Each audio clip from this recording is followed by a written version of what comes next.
Kaum muslimin rahimakumullah, para pendengar yang budiman. Pembahasan kita pada kesempatan yang berbahagia ini adalah tentang keterkaitan zahir dengan batin. Nah, ahli sunnah wal jamaah berkeyakinan bahwa zahir seseorang itu adalah sisi lain bagi hati dan batinnya. Ia juga merupakan cerminan langsung yang tidak akan berbeda atau menyelisihi batinnya. Maka apabila batin itu saleh, maka zahirnya pun demikian pula. Dan sebaliknya, apabila batin itu fasid atau rusak, maka zahir pun demikian pula. Dan kerusakannya pun sesuai dengan kadar kerusakan batin. Hal ini dikarenakan iman itu asalnya fil qalb, dalam hati. Yaitu berupa qaulul qalb dan amalul qalb, ya. Berupa perkataan hati, yaitu mengenal, mengetahui dan membenarkan, yakni mengenal Allah, mengenal Rasulnya, mengenal agama Islam, mengetahui dan membenarkan itu semua. Dan yang kedua adalah amalul qalb, pekerjaan hati, berupa ketundukan, kepatuhan dan penyerahan diri. Inilah asal keimanan itu.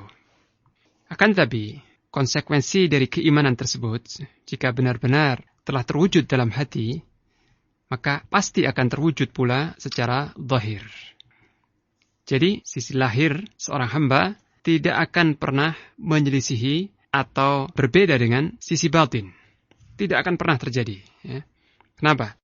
Karena sisi lahir seseorang merupakan tarjumanul batin, ya, penterjemah apa yang terdapat dalam batin.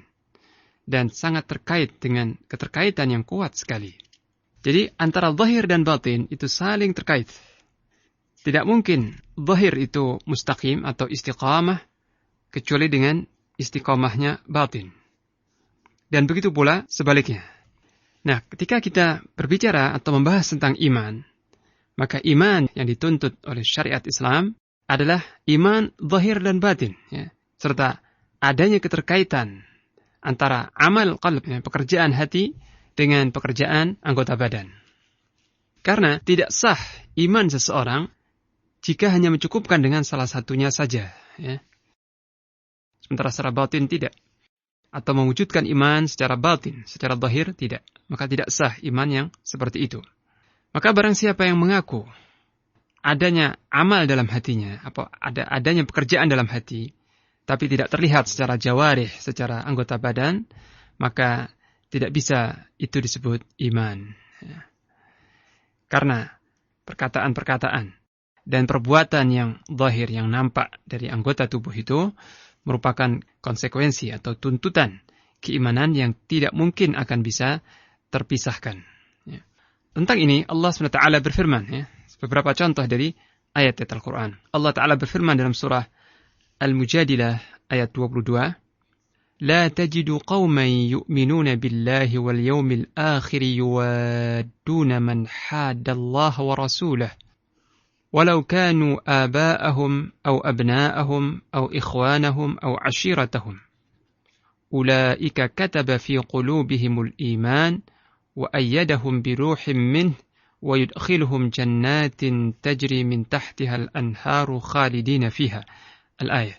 Yang artinya, tidak akan kau dapati suatu kaum yang beriman kepada Allah dan hari akhir, mereka itu mencintai orang-orang yang menentang Allah dan Rasulnya. Meskipun orang-orang yang menentang Allah dan Rasulnya itu adalah ayah-ayah mereka sendiri, atau orang tua mereka sendiri, atau putra-putra mereka, atau saudara-saudara mereka, atau karib kerabat, atau keluarga mereka. Mereka itulah, ya, orang-orang yang beriman kepada Allah dan hari akhir, serta tidak mencintai orang-orang yang menentang Allah dan Rasulnya. Mereka itulah orang-orang yang Allah telah mencatat keimanan dalam hati-hati mereka. Dan Allah menguatkan mereka dengan ruh dari sisinya. Serta Allah akan memasukkan mereka ke dalam surga-surga yang mengalir di bawahnya sungai-sungai, sementara mereka kekal di dalamnya. Nah, ayat ini menafikan siapa yang masih mencintai musuh Allah dan Rasulnya, masih mencintai orang-orang kafir. Ya. Meskipun orang kafir itu aqrabul qarib, orang yang terdekat dengannya, yaitu anak kandungnya, atau saudaranya, atau orang tua, atau keluarganya, kerabatnya dan sebagainya. Jika dia kafir, orang mukmin tidak mungkin mencintai mereka. Kalau masih mencintai mereka, maka Allah mengatakan mereka ini tidak beriman kepada Allah dan hari akhir. Ya. Berarti jika seorang itu benar-benar beriman kepada Allah dan hari akhir, pasti dia membenci, memusuhi siapa saja yang menentang Allah dan Rasulnya tanpa pandang bulu.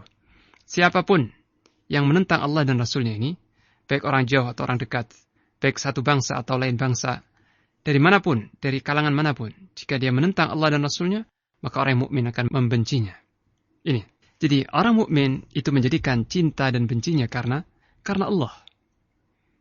Dia mencintai apa-apa yang dicintai Allah dan membenci apa-apa yang dibenci oleh Allah. Ini konsekuensi dari adanya iman dalam hati, ya. Iman, keyakinan tentang Allah dan tentang hari akhir menuntut seorang itu mencintai kekasih-kekasih Allah dan membenci musuh-musuhnya.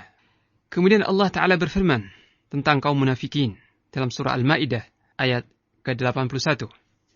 Walau kanu yu'minuna billahi wan nabiyyi wa ma unzila ilaih mattakhaduhum awliya walakinna katsiran minhum fasiqun. Seandainya mereka itu beriman kepada Allah dan Nabi serta apa-apa yang diturunkan kepada Nabi, niscaya mereka tidak akan mengangkat orang-orang kafir itu, yaitu kaum Yahudi dan Nasara, sebagai kawan-kawan dekat atau teman-teman setia. Akan tetapi, banyak di antara mereka itu orang-orang yang fasik. Ini. Nah, ayat ini masih terkait dengan al-wala wal-bara, loyalitas dan berlepas diri atau memusuhi. Nah, Allah menafikan iman dari orang-orang munafik yang masih sengaja, masih rela mengangkat orang-orang kafir, baik Yahudi atau Nasrani atau yang selainnya, sebagai kawan dekat, teman, penolong. Padahal ia mengetahui bahwa mereka adalah musuh-musuh Allah, tapi masih bersahabat, menjalin persahabatan yang erat, kesetiaan, kesatuan, dan bahkan mungkin persaudaraan. Maka orang yang semacam ini dikatakan tidak beriman kepada Allah dan Nabi serta Al-Quran yang diturunkan kepada Nabi. Ya. Dan ayat ini terkait dengan orang-orang munafik di Madinah yang masih menjalin persahabatan dengan orang-orang Yahudi di Madinah. Ya. Ini. Kemudian juga Allah berfirman dalam surah Al-Anfal ayat 2 dan 4, Innamal mu'minuna alladhina idza dzukirallahu wajilat qulubuhum wa idza tuliyat 'alaihim ayatuhu zadatuhum imana wa 'ala rabbihim yatawakkalun. Alladhina yuqimuna as-salata wa mimma razaqnahum yunfiqun ulaika humul mu'minuna haqqan lahum darajatun 'inda rabbihim wa maghfiratun wa rizqun karim. Sesungguhnya orang-orang mukmin itu hanyalah mereka yang apabila disebut nama Allah bergetar hati mereka. Dan apabila dibacakan ayat-ayat Allah bertambah keimanan mereka. Dan hanya kepada Allah mereka bertawakal, berserah diri. Sifat-sifat yang disebutkan dalam ayat ini semuanya adalah amalul qalb, pekerjaan hati. Ya, bergetar hati-hati mereka jika disebut nama Allah karena penuh ta'zim, pengagungan kepada Allah.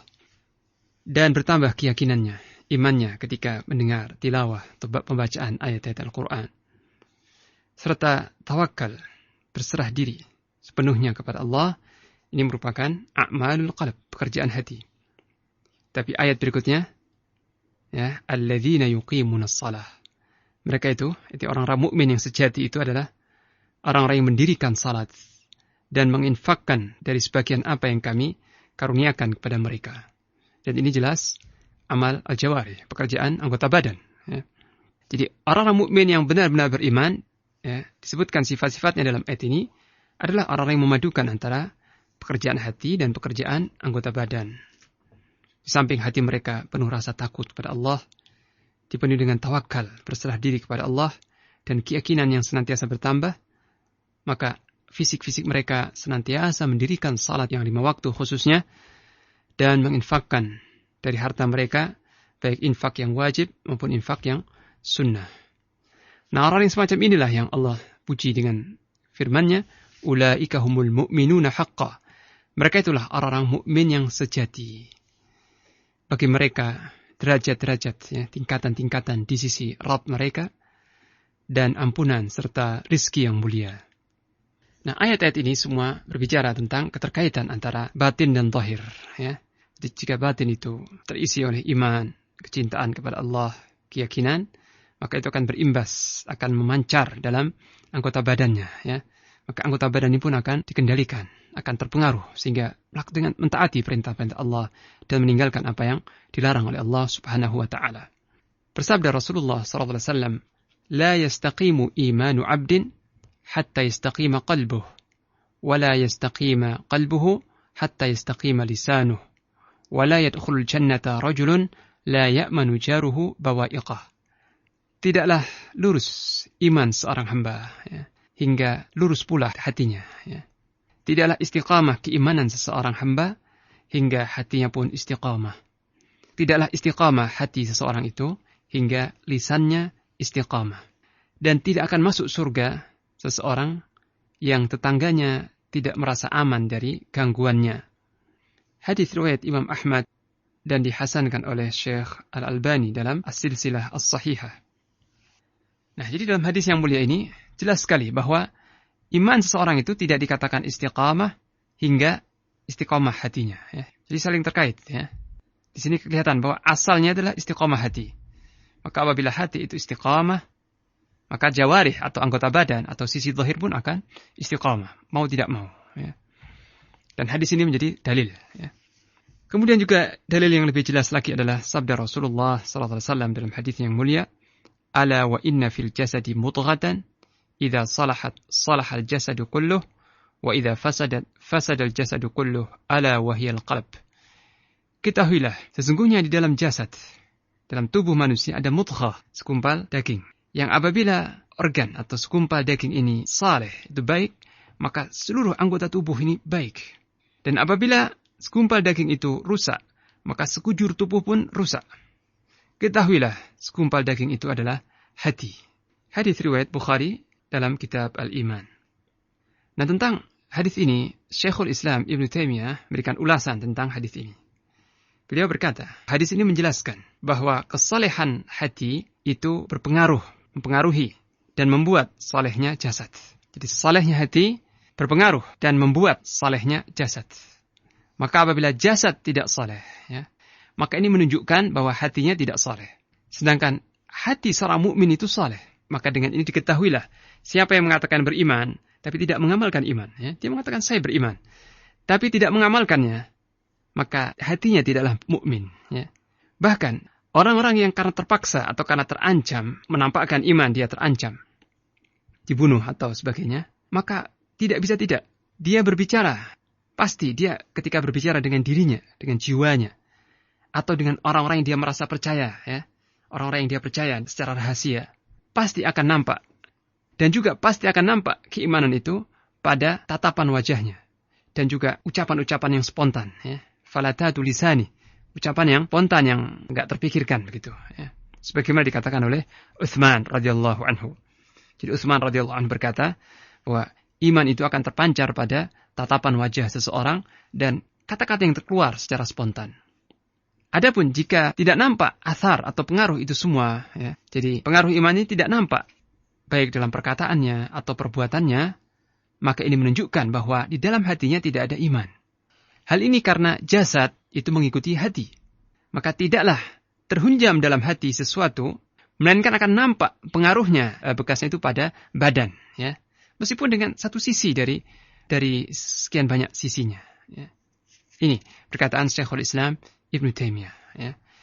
Jadi yang menarik adalah dia mengatakan, seandainya seorang itu kalau menampakkan iman, dia akan terancam. Ya. Sehingga dia terpaksa menyembunyikan keimanannya. Tapi kalau dalam hatinya itu ada keimanan, meskipun dia sudah menyembunyikan keimanannya, tetap akan terpancar, akan nampak.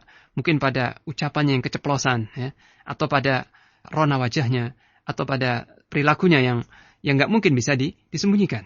Ya.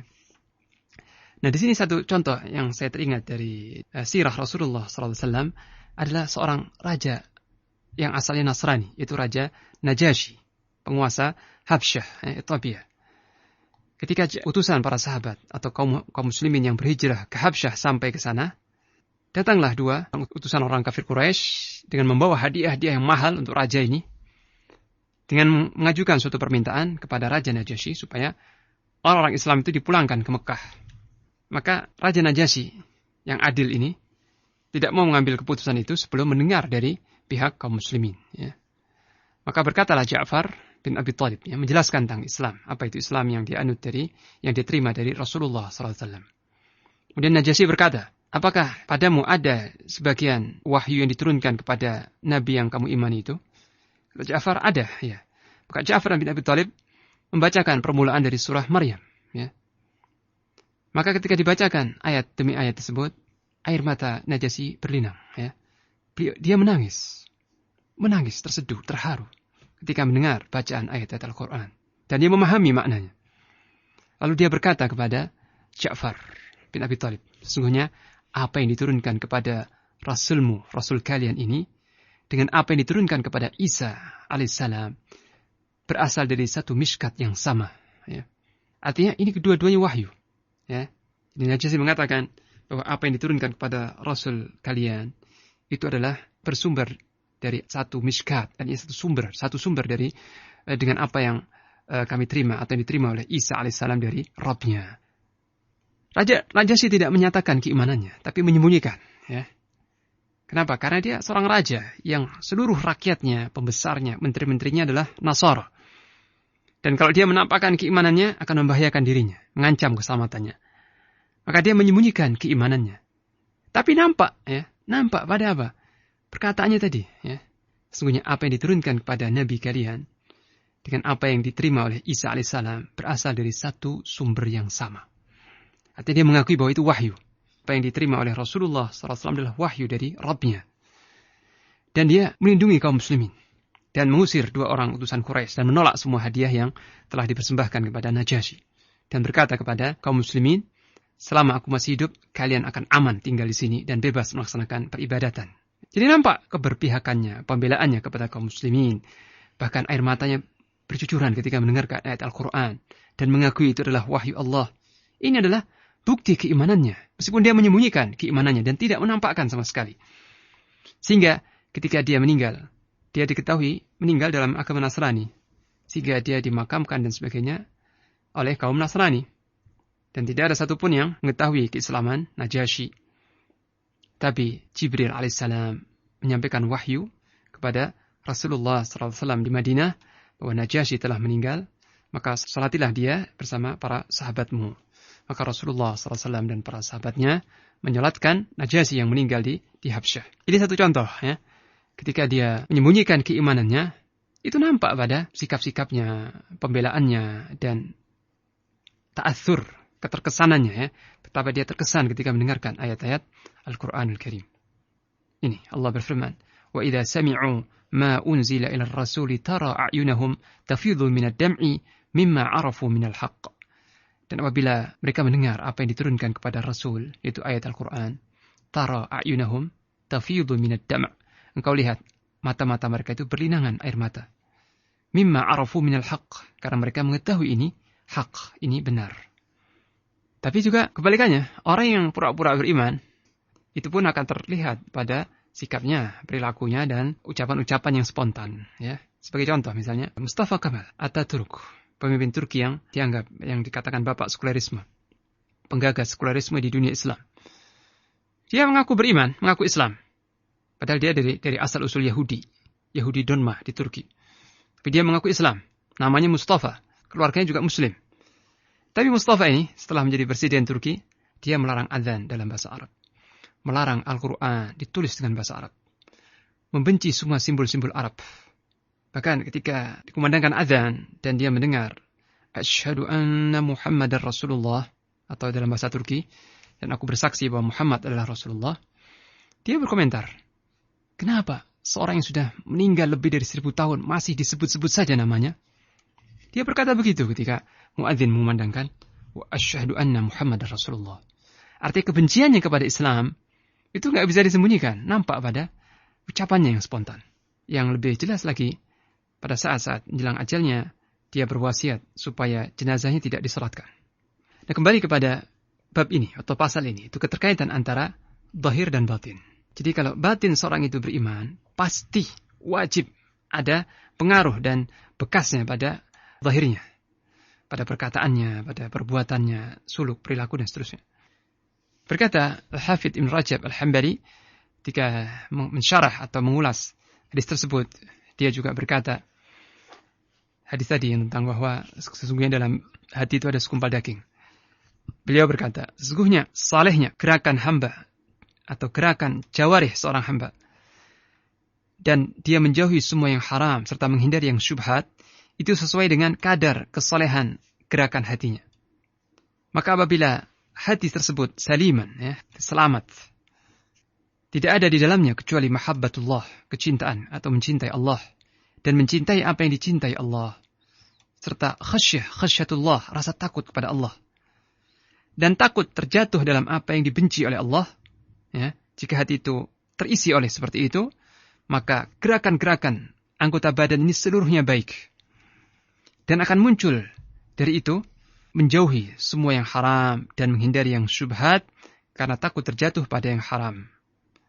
Tapi sebaliknya, apabila hati itu fasid atau rusak, sudah dikuasai oleh mengikuti hawa nafsu dan memburu apa yang disenangi oleh hawa nafsu meskipun dibenci oleh Allah, jika hati itu seperti itu, maka niscaya akan rusaklah gerakan seluruh anggota badan itu seluruhnya. Maka anggota badan itu akan sigap mengejar semua maksiat dan perkara yang syubhat sesuai dengan pengikutan hawa nafsu hatinya. Oleh karena itu dikatakan, dan yang mengatakan ini nanti adalah Abu Hurairah, tapi tidak disebut oleh Ibn Rajab. Oleh karena itu dikatakan bahwa hati itu adalah raja anggota tubuh. Dan segenap anggota tubuh itu tentara bagi hati. Dan mereka semua adalah tentara yang sangat patuh, senantiasa melaksanakan semua perintahnya, tidak pernah menyelisihi sedikit pun dari apa yang diperintahkan oleh sang raja.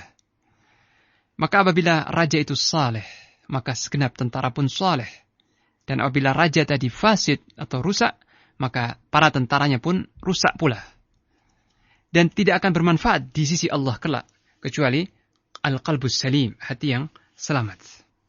Maka sesungguhnya amal-amal anggota badan, perbuatan-perbuatan anggota badan itu tidak akan istiqamah, tidak akan lurus kecuali dengan istiqamahnya hati. Dan makna atau maksud istiqamahnya hati itu adalah hati itu dipenuhi dengan rasa mahabbatullah, kecintaan kepada Allah, kecintaan kepada mentaati Allah, kecintaan kepada ketaatan kepada Allah, dan membenci maksiat. Gerakan-gerakan jasad itu akan senantiasa mengikuti gerakan hati dan kehendak hati. Maka apabila gerakan dan kehendak hati itu untuk Allah semata, maka baiklah hati itu, dan baik pula seluruh gerakan jasad. Tapi apabila gerakan dan kehendak hati, tujuan hati itu untuk selain Allah atau kepada selain Allah, maka rusaklah hati itu, dan rusaklah semua gerakan anggota tubuh sesuai dengan kadar kerusakan gerakan hati tersebut. Artinya, apabila gerakan-gerakan hati dan anggota badan itu semuanya untuk Allah atau karena Allah, maka sempurnalah iman seseorang secara zahir dan batin. Dan pasti akan membuahkan kesalehan hati dan jawarih, ini anggota badan. Dan apabila hati tersebut saleh, maka tidak terdapat di dalamnya kecuali iradatullah, menghendaki Allah, menginginkan atau menghendaki Allah semata, dan menghendaki apa yang dikehendaki oleh Allah. Demikian yang dikatakan oleh Ibn Rajab Al-Hambali. Kemudian berkata pula Syekhul Islam Ibn Taimiyah dalam kesempatan yang lain, pembahasan ini penting untuk ditadabburi, untuk diperhatikan. Maka siapa yang telah mengetahui keterkaitan antara zahir dan batin, niscaya akan hilang syubhat yang terkait dengan bab ini. Dan akan mengetahui bahwa sebagian fuqaha, sebagian ahli fikih yang mengatakan apabila seseorang telah mengakui kewajiban suatu perintah, tapi dia meninggalkan, artinya tidak mau melaksanakannya, maka orang ini tidak boleh dibunuh. Atau dibunuh tapi tetap diakui keislamannya. mereka ini, kata Ibnu Taimiyah, telah kemasukan syubhat atau kesamaran sebagaimana yang masuk di kalangan kaum Murji'ah dan juga Jahmiyah. Dan juga orang-orang yang terkena syubhat, ya, yang mengatakan bahwa jika pada seorang itu ada keinginan yang kuat, ada iradah, kehendak yang kuat, disertai kemampuan yang sempurna untuk melakukan kehendak itu, boleh jadi tidak terlaksana sesuatu itu. Dan ini jelas mustahil, ya kan? Oleh karena itu, para fuqaha yang mengatakan bahwa orang yang telah mengakui sesuatu yang wajib itu tidak boleh dibunuh, mereka mendasarkan perkataan mereka dalam masalah iman ini, bahwa amal-amal itu bukan bagian dari iman. Ya. Padahal sudah jelas dan sudah nyata sebelumnya, bahwa jenis amal-amal ya, termasuk dari konsekuensi keimanan hati. Kemudian beliau juga mengatakan, ya, dan telah jelas bahwa agama itu harus terdapat di dalamnya qaul dan amal, perkataan dan perbuatan. Dan bahwasanya mustahil, ya, tidak mungkin terjadi seseorang itu beriman kepada Allah dan Rasul-Nya dengan hati dan lisannya, kemudian tidak menunaikan satu kewajiban secara zahir, baik salat, ya, tidak salat, tidak zakat, tidak puasa, ya. Maka orang yang semacam ini tidak keluar dari kekufuran, ya. Kalau hanya beriman kepada Allah dan Rasul secara hati dan lisan saja, tapi tidak menunaikan apa yang diperintahkan oleh Rasulullah SAW. Ini. Kemudian satu hal yang kadang terjadi, bahwa sebagian kaum muslimin, ya, mereka meninggalkan sebagian perintah, bukan seluruhnya, tapi meninggalkan sebagian kewajiban dan mengerjakan sebagian larangan-larangan Allah dan Rasulnya. Maka apakah ini berarti keimanan tidak terdapat dalam hatinya, hati yang kosong dari keimanan? Tidak, ya. Tapi yang terjadi adalah keimanannya melemah, ya. Keimanan tersebut berkurang atau dhaif, melemah. Berkata pula Syekhul Islam di sini, apabila berkurang, ya, amal zahir, ya, jika amal-amal perbuatan zahir seseorang itu berkurang, maka itu dikarenakan berkurangnya keimanan yang terdapat dalam hati. Maka tidak bisa dibayangkan jika di dalam hati itu terdapat iman yang wajib, arti iman yang mendorong seorang untuk melaksanakan kewajiban-kewajiban dan seterusnya, tetapi tidak terdapat amal-amal zahir yang wajib. Ya. Jadi tidak bisa dibayangkan bahwa kalau dalam hati itu ada iman yang wajib, maka secara zahir tidak ada amal-amal yang terlaksana. Ini tidak mungkin terjadi. Ya. Jadi jika iman itu berkurang dalam hati, maka amal-amal zahir berkurang pula. Ya. Jika iman yang wajib itu sempurna dalam hati, maka secara zahir amal-amal yang wajib pun dilaksanakan secara sempurna. Nah, masih banyak perkataan dari para ulama seperti Ibnu Qayyim rahimahullah yang tidak jauh berbeda dengan apa yang dikatakan oleh Ibnu Taimiyah rahimahullah. Dengan juga perkataan Abu Ishaq Asy-Syatibi dalam Al-Muwafaqat, beliau juga mengatakan bahwa amal-amal secara zahir itu dalam syariat Islam dijadikan bukti atau petunjuk adanya iman dalam batin atau dalam hati. Maka apabila secara zahir rusak atau menyimpang, maka batin seseorang dihukumi rusak pula. Atau jika zahir seseorang itu mustaqim, lurus, maka batinnya dihukumi lurus pula. Ya. Dan ini adalah, kata Syatibi, aslun am, suatu prinsip umum, baik dalam fikih, ya, maupun dalam hukum-hukum adat, hukum-hukum yang bukan hukum-hukum Islam. Dan hal-hal yang sifatnya tajribiyat, yang sifatnya eksperimen, ya, hal-hal yang bisa dicoba gitu, ya, bisa dilihat, yang bukan bagian dari syariat. Demikian pasti bentuk dalam akan berpengaruh secara bentuk luar, ya. Mungkin salah satu contoh, ya, jam misalnya, ya, jam. Jika kita lihat jam itu tidak akur atau rusak, maka kita nggak usah jauh-jauh berpikir, pasti di bagian dalam ada error, di bagian dalam ini ada masalah, mungkin mesinnya rusak atau baterainya habis, ya. Begitu pula misalnya komputer, ya. Jika secara zahir tampilan di layar komputer itu kacau atau ada masalah, berarti ini menunjukkan bahwa di dalam komputer itu ada sesuatu yang error, ada sesuatu yang tidak beres. Ya. Ini tidak hanya terkait dengan manusia, batin dan zahir manusia, tapi secara apa yang dikatakan Syatibi, hal-hal yang sifatnya adat atau kebiasaan pun, hal ini juga sangat terkait erat, tidak bisa dipisahkan begitu. Ya.